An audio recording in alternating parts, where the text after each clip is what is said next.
Well, you know you've screwed up when your anime dub makes Newsweek, of all places.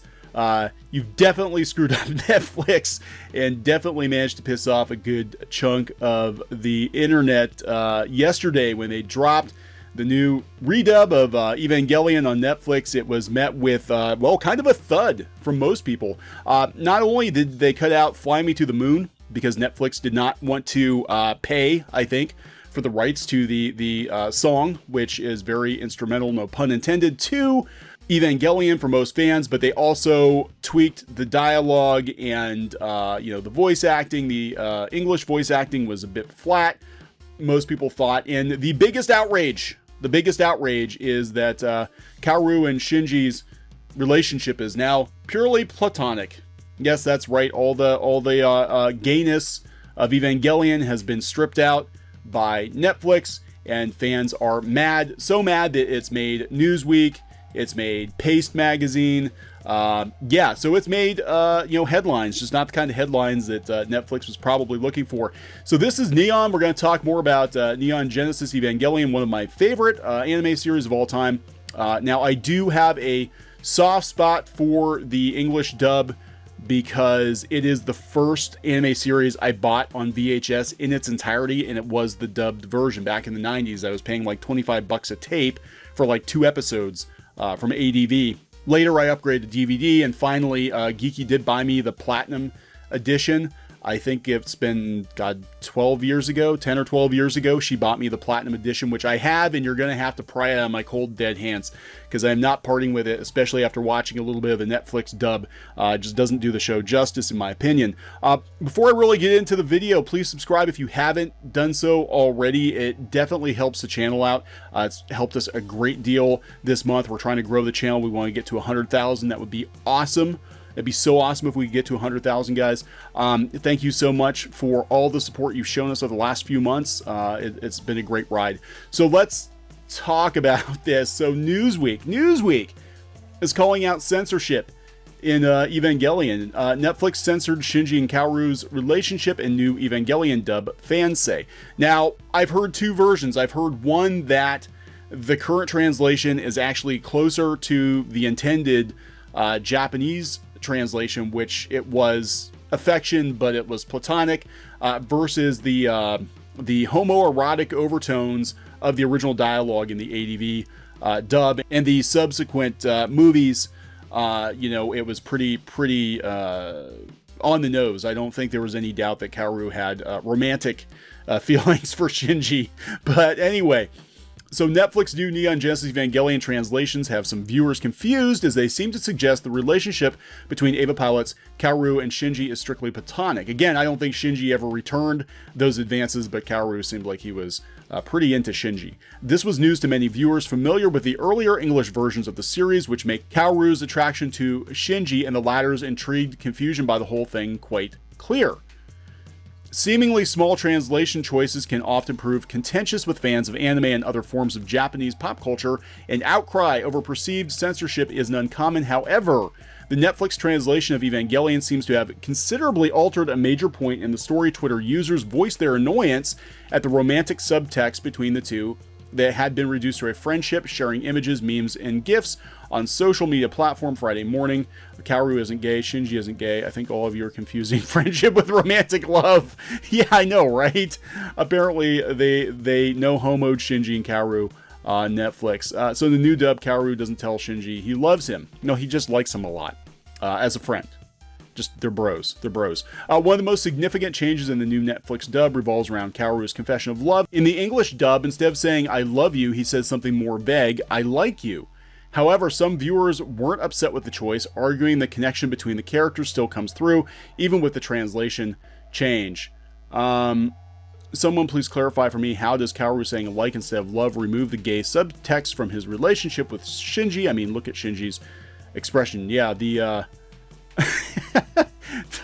movie didn't leave anything to the imagination. Rebuild. Plus, they've known each other for only a few hours at that point. This isn't the only complaint surrounding the new Netflix release of Evangelion. During a particularly memorable scene, an end of Evangelion, where Shinji visits a comatose Asuka in the hospital and pleasures himself, he no longer utters the famous line, "I'm so fucked up." Instead, he comments that he is the lowest of the low.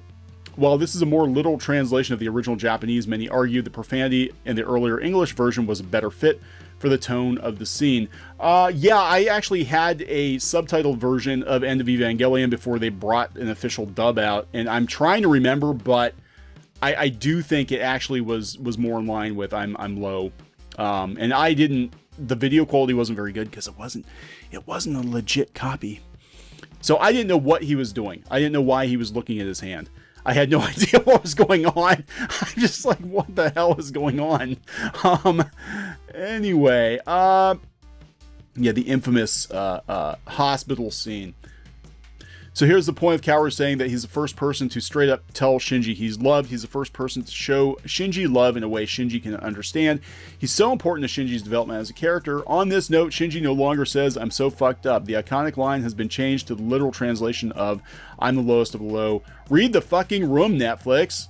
Read the room. I mean, it's, you know, again, I'm not gonna go off on this again, but I mean, if Netflix was actually reading the room for the English dub of Evangelion, they would have listened to the fans and at least attempted to get, you know, some of the original cast back from the ADV dub. They've actually reprised their role in the Rebuild movies, and I think they are so closely associated with Evangelion at this point that to cast new actors, no matter how good or bad they actually are, was not reading the room. And then to change the translation, you know, from some pretty iconic lines and to, you know, is not reading the room. Like, Netflix just didn't give a shit. And this kind of goes back to, and I do agree with the Funimation president, who said a few months ago that, you know, Evangelion really wasn't in the best of hands because to Netflix, Evangelion is just more content to dump on their service. It wasn't given the TLC that Funimation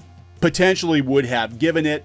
You know, they did handle the dubs for the Rebuild series. They, I think, did a really good job with it. So yeah, you know, I agree with them there. Don't agree with a lot of the other stuff going on in Funimation, but I do agree with the fact that Funimation probably would have done a better job with this than Netflix. Because, you know, from what I've seen of the Netflix version, it does come off like kind of a budget cut version of Evangelion from, like, you know, that predates the ADV release. It feels like something from the early 90s or late 80s. It doesn't have the polish that you know, we would have expected, especially if they're redubbing it current year. And then to cut out, you know, some of these lines just didn't make a whole lot of sense.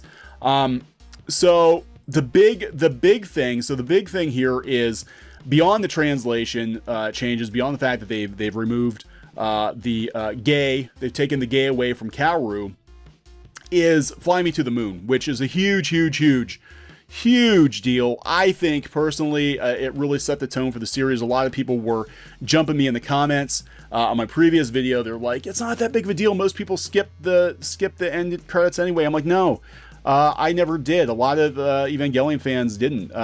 You know, it was very much a part of the series, and it was such an interesting thing to have this, like, bubbly pop song, you know, juxtaposed with all the really dark, you know, stuff going on in the show, and then to end it on, like, such a bouncy note. I just thought it was funny. I thought it was perfect, and I always associate that song with Evangelion now, and they took it away because it cost too much. They said it was just difficult. It was difficult to do. I think it just cost too much. So here's Paste Magazine chiming in. Besides censorship, there are other changes drawing fans' ire. The original ending theme song is missing. It's missing. Pointing, and instead they have a piano rendition of Rei's theme. In Japan, however, the ending is unaltered, pointing to either a licensing issue or an unwillingness on Netflix's part to pony up the money to secure the song's rights. I think it's the latter. The Wrap is reporting that Fly Me to the Moon was among a few select assets the streaming service was unable to obtain for all regions due to the way the song was priced for global rights. That means it was too expensive and they weren't going to throw money at Evangelion because it's just more content to dump onto Netflix. Another is Netflix's decision to not let the original voice cast of the 90s ADV dub reprise their roles, despite Tiffany Grant, the voice actor of Asuka, petitioning Netflix to bring them on again. And Spike Spencer, I know, expressed interest in returning. They were never asked. As I understand it, they were never asked. And again, maybe this is a cost thing. Maybe they didn't ask them because they cost too much. Maybe they didn't ask them because They wanted their version of the Evangelion dub to stand apart from the ADV version, but I really feel like this all came down to money. This feels like a budget cut dump of the show onto Netflix, and people were like, "Oh, this is the best presentation," yada yada. I don't think the video quality is that great. I think the Platinum Edition on DVD actually looks better than what I'm seeing on Netflix. Just all the way around. The Platinum Edition on ADV is definitely the definitive Evangelion for English audiences. So there is a petition now to add "Fly Me to the Moon" to the English dub of Evangelion. So it's only got a few hundred signatures. I'm going to put a link to this, but I actually agree with it. I think, Netflix, this is such an iconic series. If you can't even get that right, like, what the hell? I mean, are you really that cash strapped that you couldn't pony up for "Fly Me to the Moon"?